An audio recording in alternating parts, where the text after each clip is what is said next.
If you'd like to turn your Bibles over to Luke chapter 6, verse 27 through 36. Luke chapter 6, 27 through 36.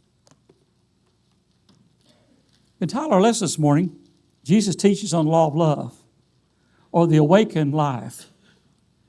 Many concepts that Jesus shared were difficult concepts. They were difficult for us, but they were super difficult for those people. And this is one of those concepts that is difficult. It's important we go back from time to time and not only hear these lessons, but also go, okay, where am I with it now? And the reason I'm sharing this with you, because that's what I'm doing in my life, is going, okay, where am I with it now? Because through life, as time has gone by, there's been a lot of things that have happened. There's a lot of things that happen to all of us. And to me, most things that happen to us are tests of going, okay, where are you now? Where's your faith now? What do you believe now? What are your actions now? What's really happening? Because Jesus is teaching on love here. We think about love, and we think about the importance of love, but also realize that this is a very important concept as far as God's concerned. Jesus said that all of our human relationships should be governed by the spirit of love and not the rule of law.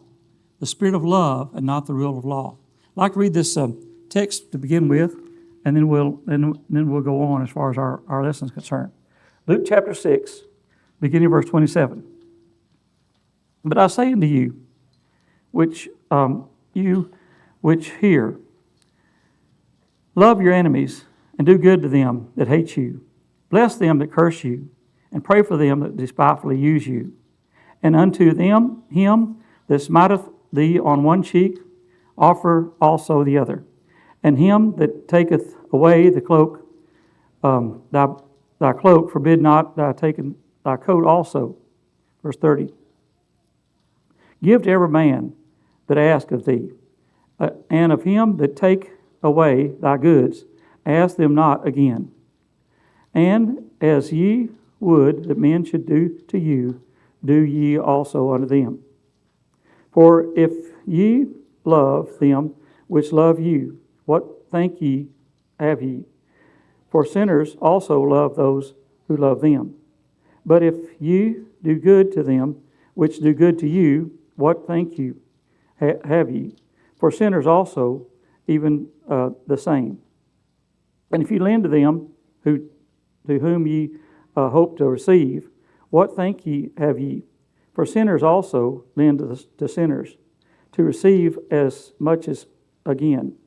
But love your enemies and do good and lend, and hoping not for nothing gain.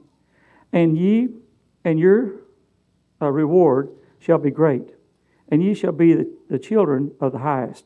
For he is kind unto the unthankful and to the evil. But ye therefore be merciful, your Father is also merciful. Now, you got to keep this in context of when it was written. Of course, these people had been raised with this law, and so this is what they understood and lived by, as far as that's concerned.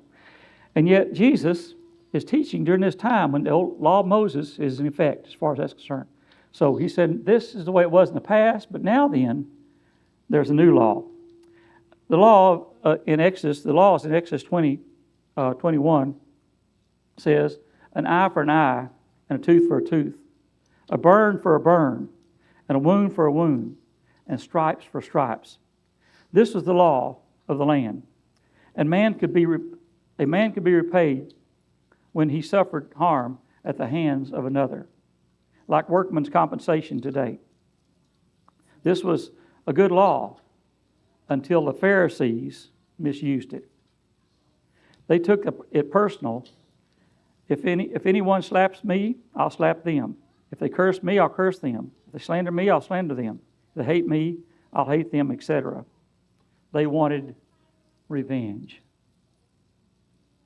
Now, this is so important today for Christians because so many times we don't intend to, but we want to live like this. This appeals to our nature. If people treat us a way, we want to treat them a way. Several months here in town, I was dealing with a business owner, and I was asking him about his faith. Well, what's your faith? He said, I don't have any faith. I said, okay. He said, let me tell you what I live by. I said, what do you live by? These are the very words the guy said. If people are good to me, I'm good to them. If people are mean to me, I'm mean to them. If people do me good, I do them good. If they do me bad, I do them bad. He said, that's what I live by. I thought, wow, that's Old Testament law. That's what they did in the Old Testament. But we're under new law now. As I tried to explain to him about, a new law, he said, I'm not interested in any other law. This is what I've always lived by. This is what I'll die by. And I thought, well, how sad is that? So this is not just some old-fashioned thing they had during Jesus' time. This is something that's going on now. But this is not just things of the world. It's also known among Christians. Many Christians operate with this kind of thinking. I'll treat you good if you treat me good. You treat me bad, I'll treat you bad. But Jesus comes along and says, no, there's a new way now. And this new way is not just a new way or something else to do. Your salvation depends on acquiring the new way. Jesus turns this thing around. He forbids all personal resistance. If you're filling out the blanks this morning, your first blank there's resistance to wrongdoing on a personal, private, individual matters. He said, now on personal, private, individual matters, resist all wrongdoing. He says, don't do people wrong on personal, private matters. Now this is not about public things. It's not about the nation. It's not about the world. He says that on personal interaction with other people, make sure that you're not doing the things to other people they're doing to you. The title is Awakened Life. The subtitle here is Awakened Life. When we really wake up to Jesus' teachings, this is what we come up with. And go, wait a minute, here's what the awakened life is. It's a life of love. It's a life of grace. Of going, wait a minute, we don't give people back what they've been given to us. The key is the kingdom. The key to the kingdom is love. The key to the kingdom is love. If you really want to be in the kingdom, if you're about the kingdom, if you're part of the kingdom, it's all about love. Another word of saying that is all about grace. Grace and love are synonymous as far as God is concerned. A no-limit life. The only way to fight hatred is love. The word there is fight. Only way to fight hatred is love. So if you're having a difficult time in your life with other people, and there's hatred going on, the way you fight it is not returning evil for evil, but returning good for evil and love for hate. Some take this to the extreme and they'll say, well, they say it's wrong to be, your word there's wrong. They say it's wrong to be a policeman because a policeman can't do these kinds of things. It's wrong to be a security guard or a soldier and things of that nature. No, it's not wrong to be those things. And we need to come in and appreciate people who are those things because they're keeping the law. And the law is important as far as God's concerned. Not God's law here, but the country's law. But if it were wrong to be one, it'd be wrong to call on one for protection. If it's wrong to be one, it'd be wrong to call on one for protection. Wrong to support them. It'd be wrong to support armies and be behind armies and people who are protecting this nation. If it was wrong to took this to extreme. So there's a place for those kinds of things. It'd be wrong to have jails and prisons. Jails and prisons is your next part there, as far as that's concerned. So when you think about this, realize he's not talking about in a social setting. He's talking about one-on-one as far as that's concerned in this text. Now, if we take it for a social setting, they know everybody's got to turn their other cheek when somebody else does them wrong, all these kinds of things, then there'd be no place for these things. Of course, in our society now, they're fighting against the idea of justice and doing right things, and even having police and things of that nature. No, the Bible's not against that at all, as far as that's concerned. In fact, capital punishment's ordained by God. You believe there's ordained. Genesis 9, verse 6 says, whoever sheds a man's blood, by man his blood shall be shed. For in the image of God he made man. And so if a man sheds another man's blood, then his blood is to be shed, according to Genesis 9, verse 6. And I know that's in the Old Testament, but that's what God set up from the beginning, for people to be, that if they take somebody else's life, their life is to be taken. But Romans 13:1, as Paul writes about this, he says, civil government is ordained by God to protect the good and destroy the evil. So civil government is ordained by God. So what they're doing is the right thing, even though it doesn't follow along with Luke chapter 6. This is for personal use as far as that's concerned in our personal lives. Acts chapter 25, verse 11, Paul appeals to Caesar and the Roman soldiers to protect his life. And this was his right, and he used it to appeal to the government, appeal to Caesar. So it's right for us to use the government and things of that nature as far as life's concerned.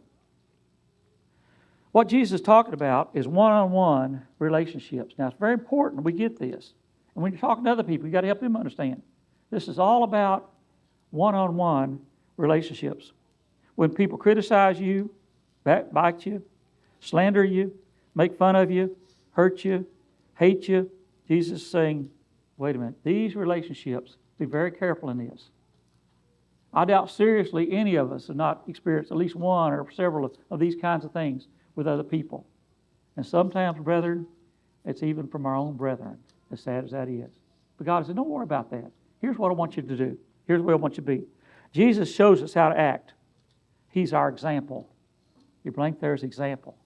Jesus is our example. So important for us to continue to study Jesus. What was Jesus like? What kind of example did he set? In 1 Peter 2, verse 21, it says, for this you are called, because Christ also suffered for us, leaving us an example that you should follow in his steps. Christ suffered for us, leaving us an example. He says, watch him, what he did. Don't worry about what the world's doing and everybody else is doing. Here, watch his example as we live by his example. It's an awakening life. Now, as we strive to follow his example, life changes for us. A favorite story I have of doing this in my own life. And I didn't set out because it was some kind of scriptural Bible thing to do. And I've told many of you about this. When I was in the 8th grade, I was at Decatur, Alabama, in English class. And the teacher was teaching the class, and she walked around the room. She got back there at the back where I was sitting, and she leaned over to me, right in my ear, while some other kid was talking, and she said, you're going to fail this class. Well, we hadn't been there a week. You're going to fail this class. And I thought, that old woman, what in the world is she about? I sat there for a while. She walked on, kept teaching the class.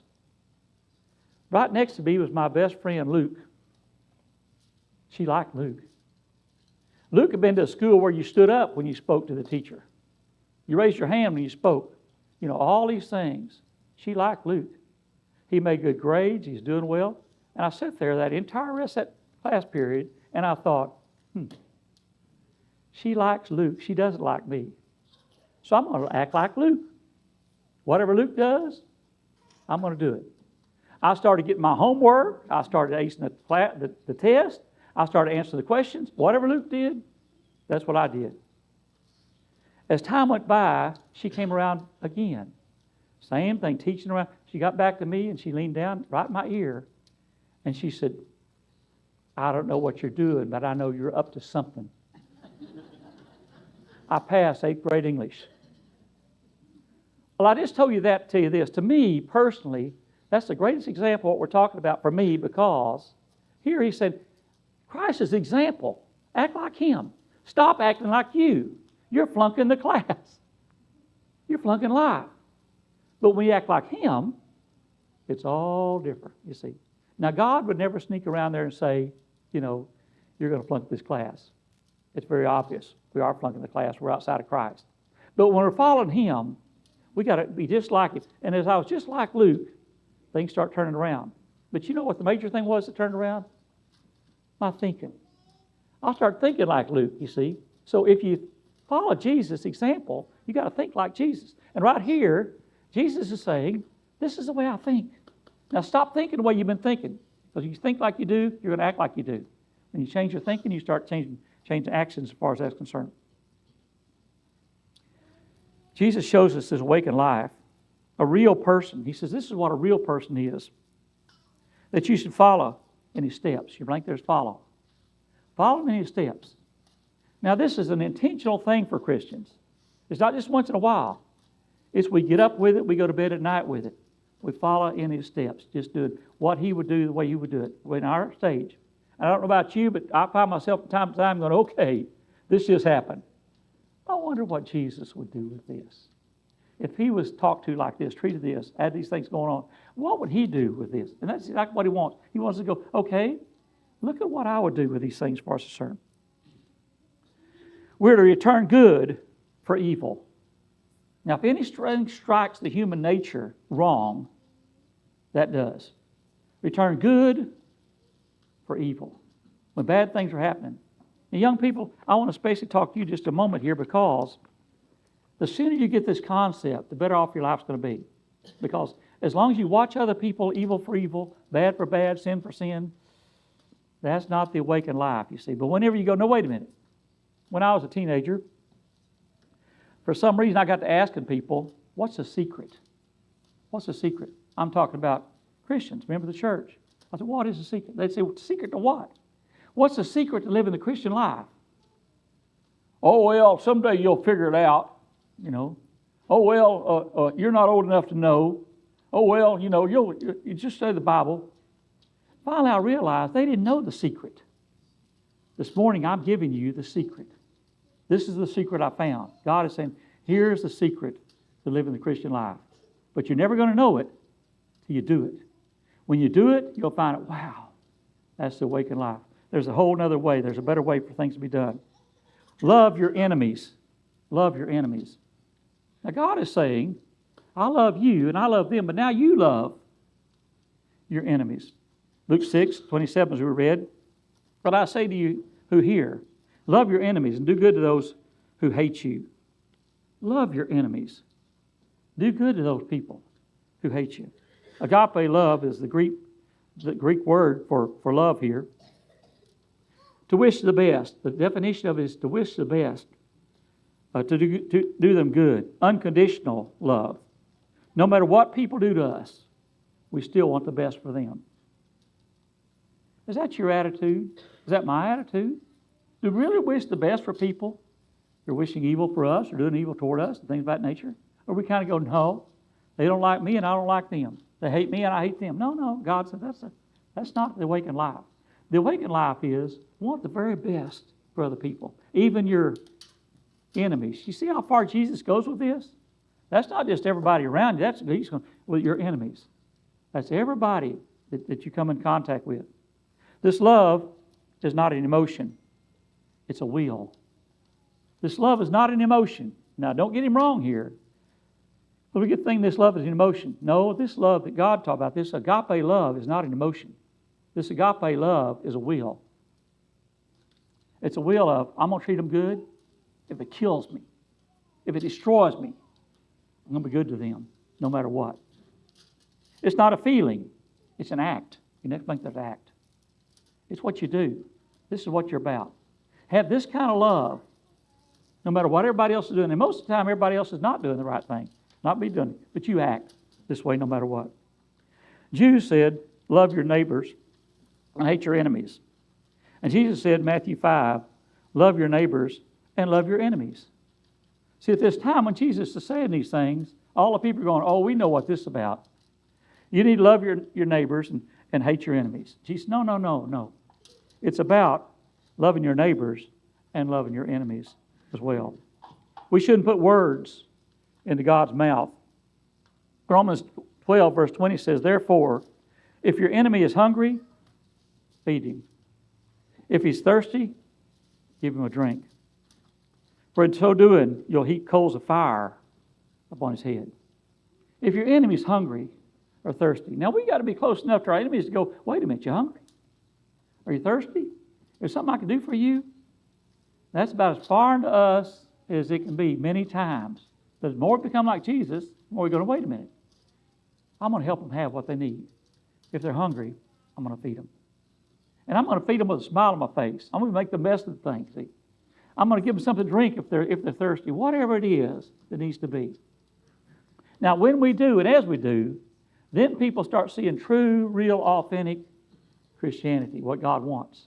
All this other stuff is fake. Jesus says, here's the real stuff.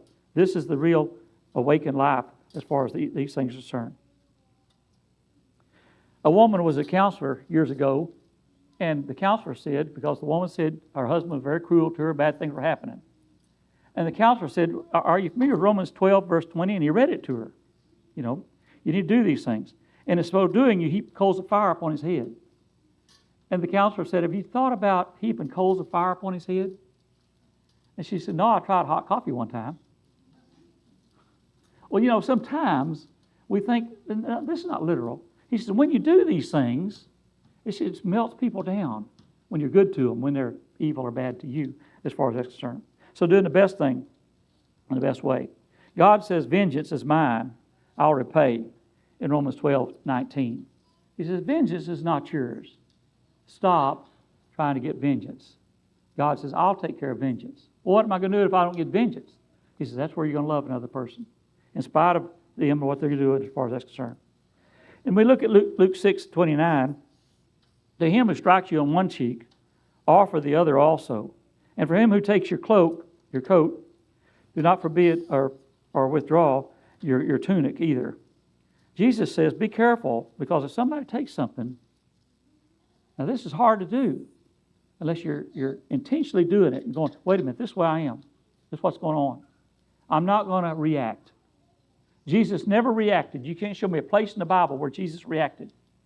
Heard a preacher here a while back on the radio, and he said, Jesus reacted this way. No, he didn't react. Jesus acted and he responded, but he never reacted. He said, Christian, if you're walking my steps, stop reacting to other people. The reaction when somebody does something over here to make us do something over there. No, I don't have it. I'm not reacting to them as far as what they're doing as far as concerned. Jesus never reacted to others. He acted and he responded. Your next point's acted. Jesus acted. How did he act? He acted with grace. Grace is giving people what they don't deserve. Jesus' daily life was giving other people, even his enemies, what they didn't deserve. And I know, as we do these kinds of things, the world and lost people around us go, are you crazy? Have you lost your mind? What are you thinking? Kind of thing. Well, we're not thinking like the world. We're not thinking like the devil. We're thinking like Christ. And when we do, we give people grace instead of reacting to what they're doing. He that meets evil with evil is overcome by evil. If we meet evil with evil, we're overcome by evil. Now think back to your life. How many times you've met evil with evil? Somebody said something bad to you, you said something bad to them. Somebody's taken something from you, you took something from them. Somebody treated you a certain way, you took a certain way. He said, no. If you treat evil with evil, you'll be overcome by evil. Evil is like a fire. Evil like fire with fuel. And so the more we give evil, it just fuels the fire. When we don't give evil for it, we give love for it, we're not fueling the fire. We can't fight evil with evil. Now, if you don't get anything else out of this lesson today, remember this. You can't fight evil with evil. Our tendency to want to do like the world and fight evil. No. He said, what you do is we become possessed with it when we fight evil with evil. That's where the bitterness and the hatred and the envy and the bad feelings come from. It's because we're fighting evil with evil. God said, I don't want that in you. Let me take care of that.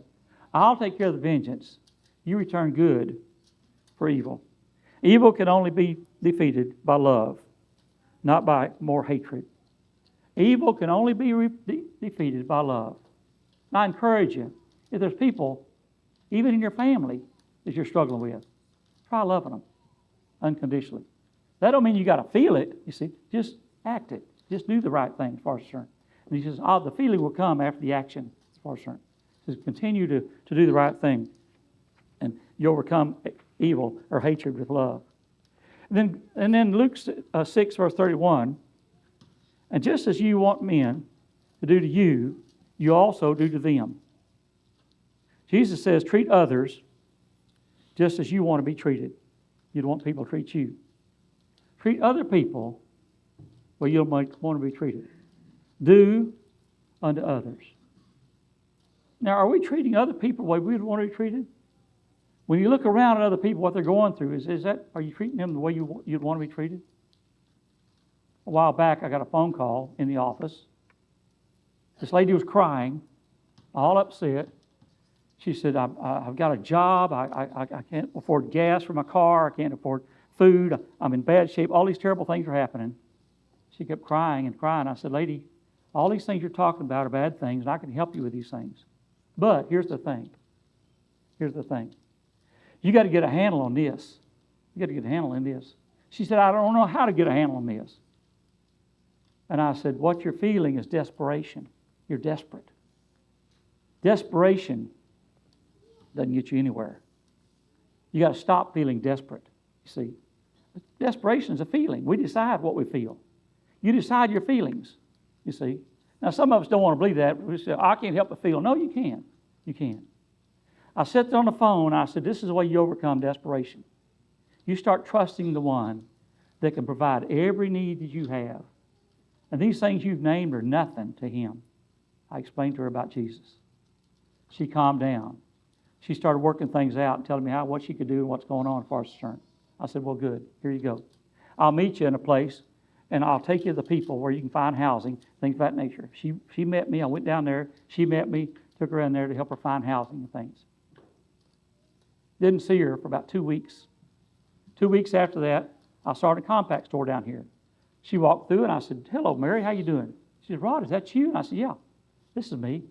She said, can I talk to you outside? And I said, okay.